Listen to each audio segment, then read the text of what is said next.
So looking at L'Hopital's rule worksheet, I should have said this yesterday, you can omit 16 and 20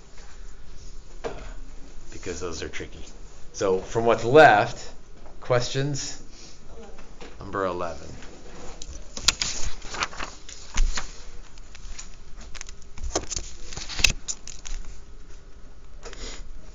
Limit as x approaches infinity of x over square root x squared plus 1. Okay, we can do L'Hopital's on this, but it's also kind of a top no, bottom O equal co problem. Because if it's x goes to infinity, that's what makes me think of this. And it doesn't, I mean, the top degree is 1. That was easy. The bottom degree, though, is kind of weird because you got a square root and an x squared. But as x gets really big, the 1 doesn't really matter. And so as x gets really big, this approaches the square root of x squared, which would just be x. So the answer is 1. Based on sort of top no, bottom O equal co. So if you were to do the other way. L'Hopital's rule? So derivative of top would be 1. Derivative of the bottom would be 1/2 x squared plus 1 to the negative 1/2 times 2x. So if we clean that up, this part could go in the top. So that would be square root of x squared plus 1 all over x. And you can maybe see where you're about to get stuck here because that's basically the same thing you started with. I mean, it's flipped.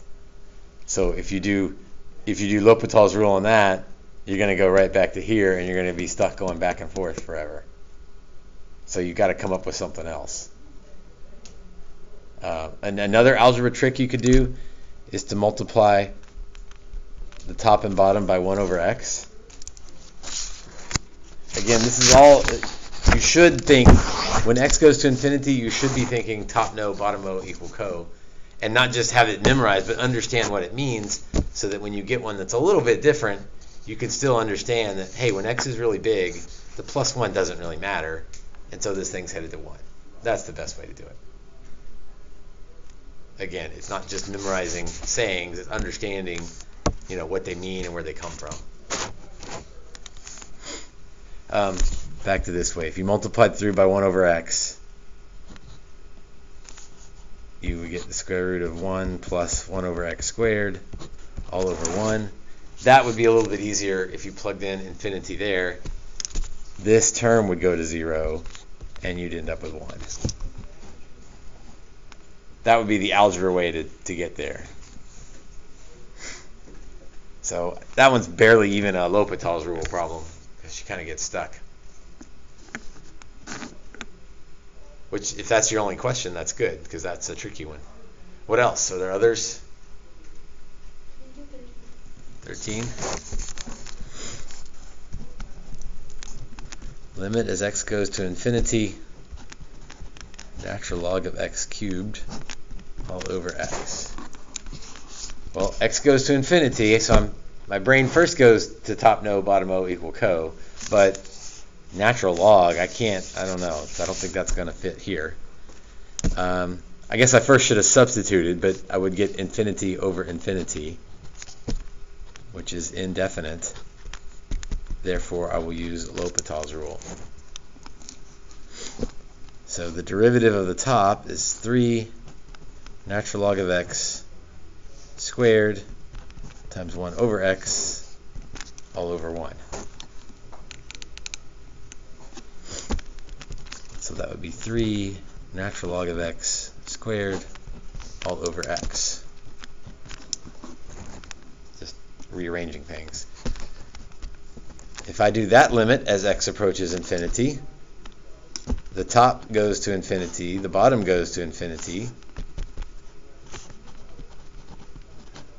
So this is a multi-step L'Hopital problem. So let's do L'Hopitals again. So derivative of the top, 2 times 3 would be 6. Natural log of x to the first times 1 over x all over 1. Derivative of top, derivative of bottom. Clean that up a little bit. We get 6 natural log of x all over x.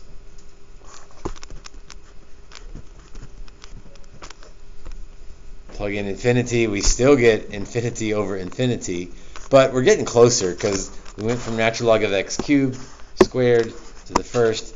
Let's go one more time, and I think we'll have it.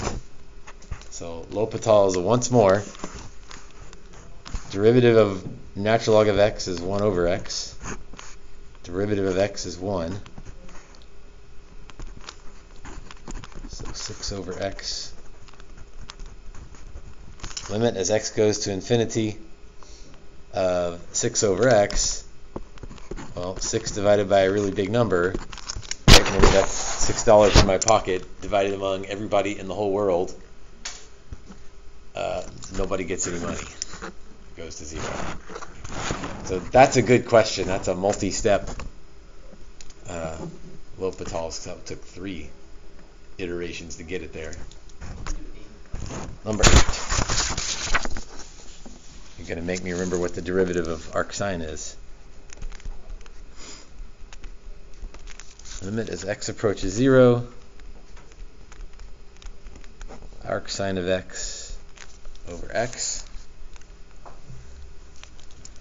I'm pretty sure it's going to be L'Hopital, but let's plug it in and see what happens. The inverse sine of 0 is 0. And then 0 in the bottom. So that's indefinite. Therefore, L'Hopital. As we expected, but we got to show the work to get there.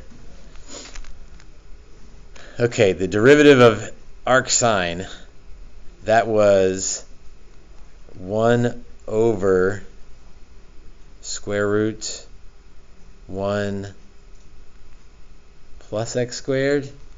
Anybody want to remember and confirm? Don't have my cheat sheet of derivatives up here anymore. Well, we don't need to pause. We don't need to hide what we're about to do. 1 minus, okay. And the derivative of x would just be 1.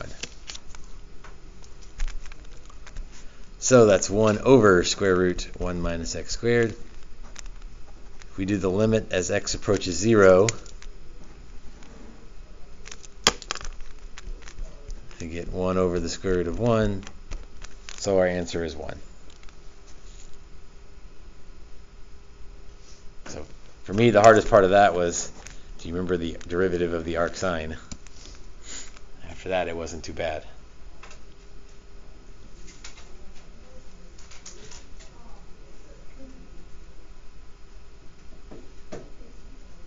$14 or $15? They both involve the same trick. 15?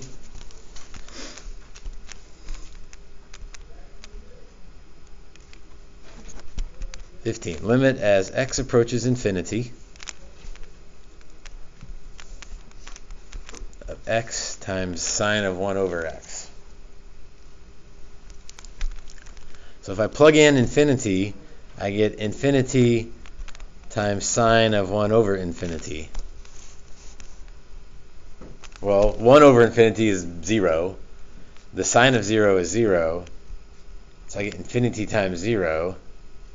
And that's like, well, which is bigger? Is the 0 closer to 0, or is the infinity closer to infinity? Because remember, it's not quite 0, it's just close to 0. So this is not one of the indeterminate forms we talked about. So there's a trick we can do to make it work. We're going to rewrite x as 1 over x.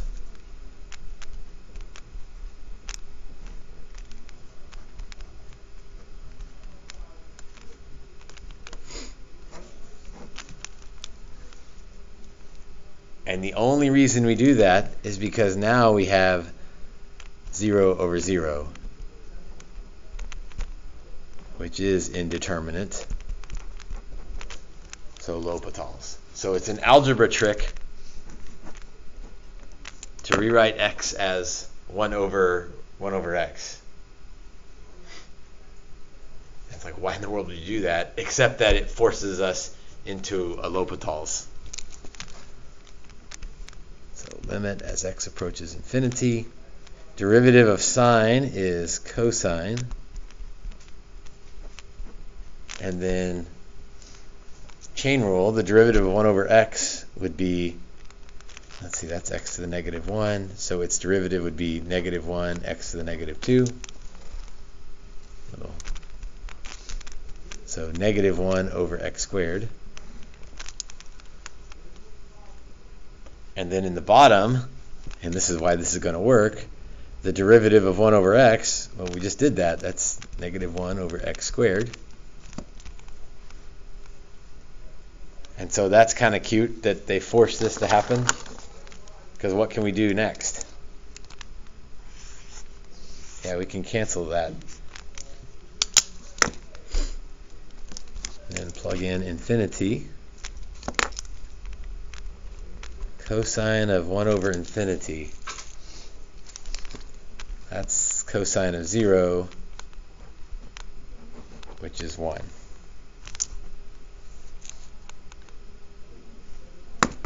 So that is a tricky one. Whenever you get infinity times 0, you're probably going to have to pull some trick like that. 14 is the same thing.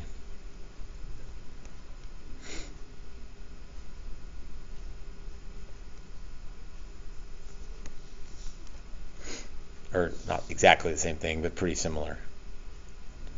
I think the rest are pretty straightforward.